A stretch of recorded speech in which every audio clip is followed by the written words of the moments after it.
Assalamualaikum warahmatullahi wabarakatuh. Alhamdulillah, pada saat ini kita bisa menjelaskan tentang manfaat ibadah sholat menurut para ahli kesehatan.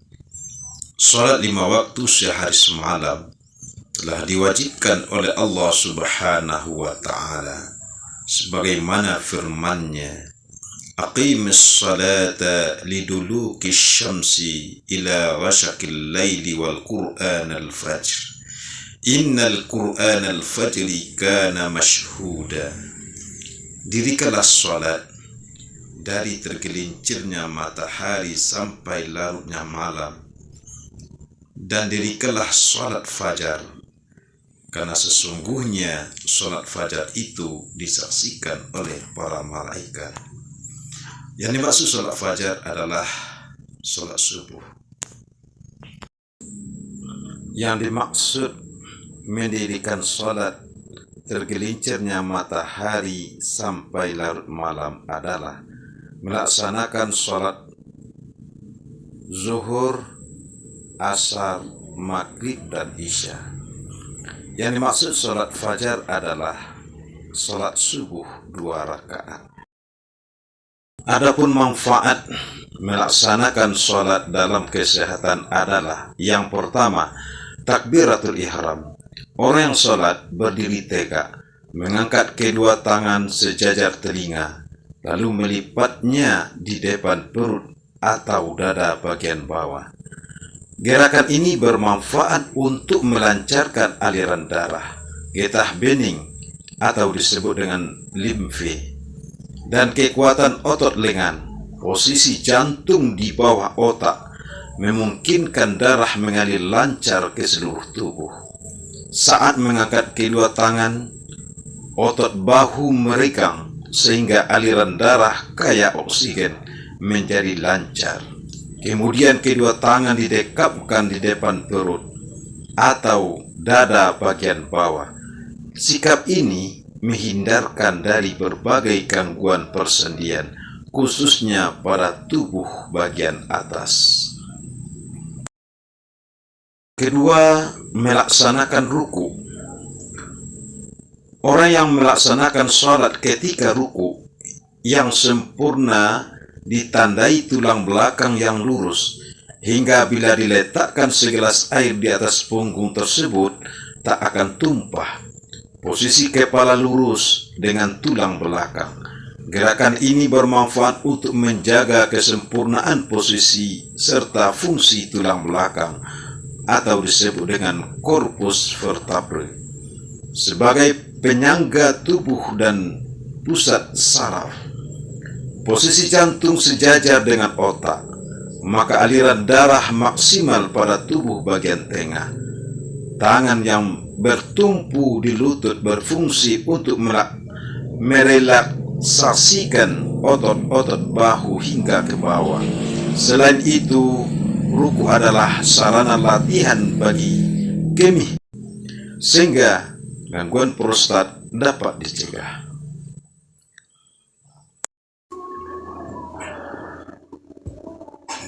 Ketiga, bangun dari ruku. Tubuh kembali tegak setelah mengangkat kedua tangan setinggi telinga, yang tidak merupakan variasi dari postur setelah ruku dan sebelum sujud. Gerakan ini bermanfaat sebagai latihan yang baik bagi organ-organ pencernaan pada saat yang tidak dilakukan.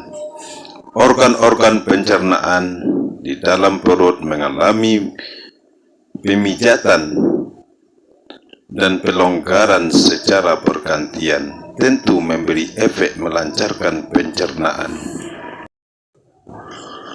4. Sujud. Orang yang sholat ketika menungging dengan meletakkan kedua tangan, lutut, ujung kaki, dan dahi pada lantai. Posisi sujud berguna untuk memompa getah bening ke bagian leher dan ketiak. Posisi jantung di atas otak menyebabkan daerah kaya oksigen bisa mengalir maksimal ke otak. Aliran ini berpengaruh pada daya pikir seseorang. Oleh karena itu, sebaiknya lakukan sujud dengan tumak nina, tidak tergesa-gesa, agar darah mencukupi kapasitasnya di otak. Posisi seperti ini menghindarkan seseorang dari gangguan wasir, khusus bagi wanita. Baik ruku maupun sujud memiliki manfaat luar biasa bagi kesuburan dan kesehatan organ kewanitaannya. Duduk di antara dua sujud. Duduk setelah sujud terdiri dari dua macam, yaitu duduk iftirash, yaitu tahiyat awal, dan duduk tawaruk, yaitu tahiyat akhir. Perbedaan terletak pada posisi telapak kaki. Pada saat iftirash, tubuh bertumpu pada pangkal paha yang terhubung dengan saraf nervus ischiadius. Posisi ini mampu menghindarkan nyeri pada pangkal paha yang sering menyebabkan penderitanya tak mampu berjalan.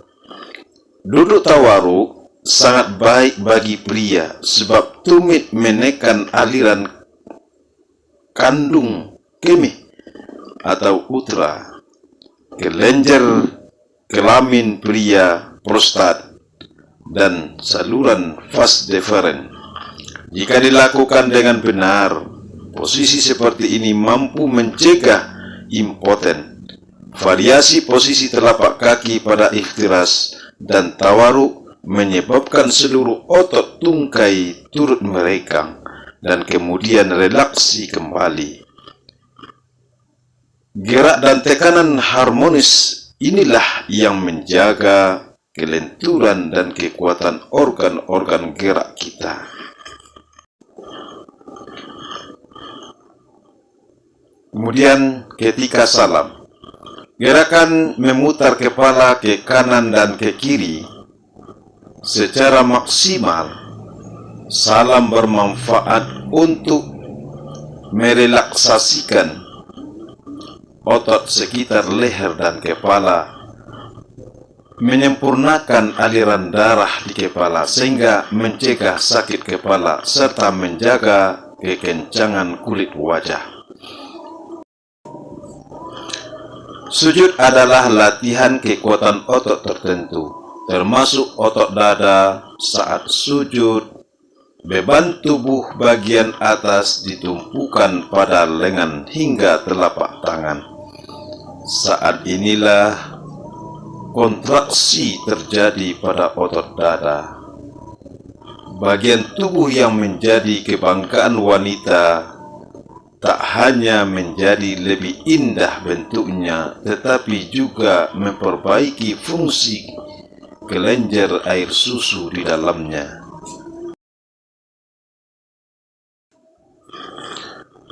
Masih dalam posisi sujud, manfaat lain yang bisa dinikmati kaum hawa adalah otot-otot perut berkontraksi penuh saat pinggul serta pinggang terangkat melampaui kepala dan dada.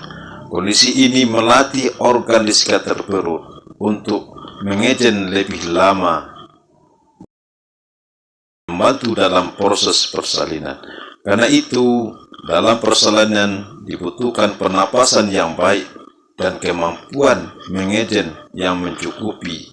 Bila otot perut telah berkembang menjadi lebih besar dan kuat, maka secara alami otot ini justru menjadi elastis